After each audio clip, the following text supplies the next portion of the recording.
Telangana voice news میں آپ سب کا استقبال ہے۔ آئیے نظر ڈالتے ہیں آج کے اہم خبرنامے پر۔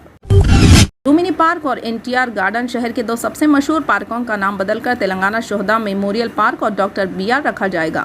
امبیڈکر پارک بالترتیب TRS کے اندرونی ذرائع کے مطابق حکومت سنجیدگی سے دو معروف پارکوں کا نام تبدیل کرنے پر غور کر رہی ہے۔ حکومت NTR گارڈن کے ایک اور نام پر بھی غور کر رہی ہے۔ NTR امبیڈکر پارک لومبنی پارک سے متصل ایک الگ شہدا کا یادگار میوزیم بن رہا ہے۔ HMDA نے لومبنی پارک اور NTR گارڈن کو قریب میں واقع نئی سیکریٹریٹ عمارت کے منظرنامے کے مطابق تیار کرنے کا فیصلہ کیا ہے اور مشیروں کو چہارشنبے کے روز میٹنگ کے لیے مدعو کیا ہے۔ ایجنسی ماسٹر پلان کی تیاری کے لیے لینڈ اسکیپ آرکیٹیکٹس کی خدمات حاصل کرے گی اور پچھلے کچھ سالوں میں سیاحوں کی تعداد میں اضافے کا بھی سبب بنے گی۔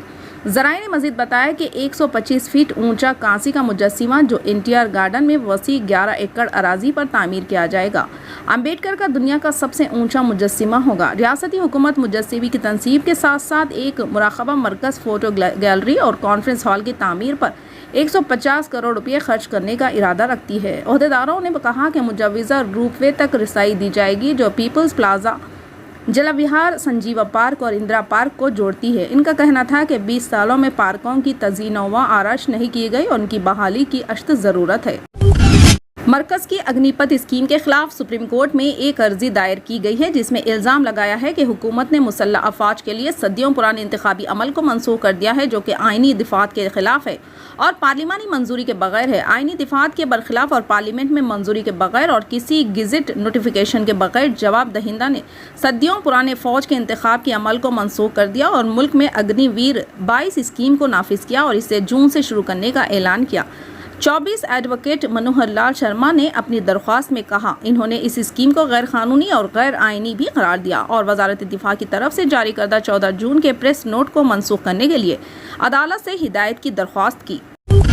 تلنگانہ کے نرمل ضلع میں Rajiv Gandhi university of knowledge and technologies کے طلباء نے وزیر تعلیم P. سبیتا اندرا ریڈی کی جانب سے ان کے مسائل کو مرحلے وار حل کرنے کی یقین دہانی کے بعد اپنے ہفتے بھر جاری احتجاج ختم کر دیا۔ یہ پیش رفت منگل کے اوائل میں اس وقت ہوئی جب وزیر نے RGUKT میں احتجاجی طلباء کے ساتھ بات چیت کی جسے IIT بسارا کے نام سے جانا جاتا ہے۔ طلباء نے اعلان کیا کہ وہ منگل سے دوبارہ کلاسز میں شرکت شروع کر دیں گے کیونکہ وزیر نے یقین کرائی کہ ان کے تمام مطالبات مرحلے وار پورے کیے جائیں گے۔ وہ باقاعدہ وائس چانسلر کی تقرری اور کھانے پینے کی اشیاء اور دیگر بنیادی سہولیات کے معیار کو بہتر بنانے کا مطالبہ کر رہے تھے۔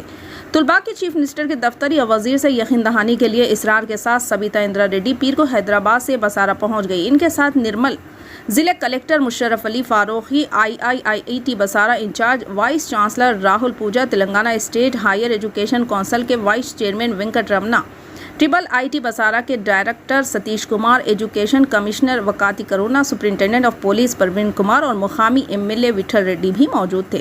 وزیر نے سب سے پہلے عہدیداروں سے بات چیت کی جنہوں نے انہیں طلباء کے مطالبات اور کلکٹر اور ڈائریکٹر کے ذریعے ان کے ساتھ ہونے والی بات چیت میں ہونے والی پیش رفت سے آگاہ کیا۔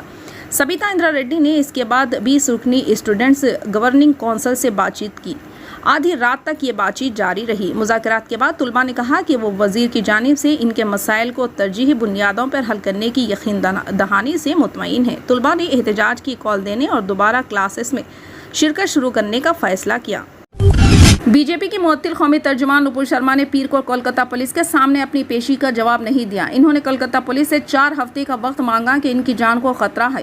خبررساں ایجنسی کے ذرائع کے مطابق نپور نے اس سلسلے میں کولکتہ پولیس کو ای میل بھیجی ہے۔ اس ای میل میں انہوں نے کہا کہ وہ 4 ہفتوں کے بعد ناراکونڈا پولیس اسٹیشن کے سامنے پیش ہو سکے گی، تاہم یہ معلوم نہیں ہے کہ آیا انہیں پولیس نے مزید کسی تاریخ کے لیے مطلع کیا ہے یا نہیں۔ نپور کے متنازع ریمارکس کے بعد ملک کے مختلف حصوں میں غصے کی لہر دوڑ پڑی۔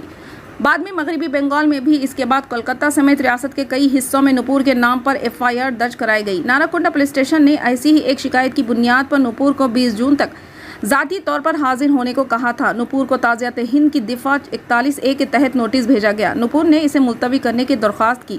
اتفاق سے نپور کے خلاف نفرت انگیز تقریر کے الزام میں ترنمول کے ریاستی اقلیتی سیل کے جنرل سیکریٹری وکیل ابو سہیل نے مشرقی مذہبی پور پولیس اسٹیشن میں نپور کے خلاف FIR درج کرائی ہے۔ نپور کے خلاف رضاکارانہ طور پر اکسانے اور امن کے خلاف ورزی پر اکسانے کی دھمکی سمیت مختلف دفعات کے تحت مقدمہ درج کیا گیا ہے۔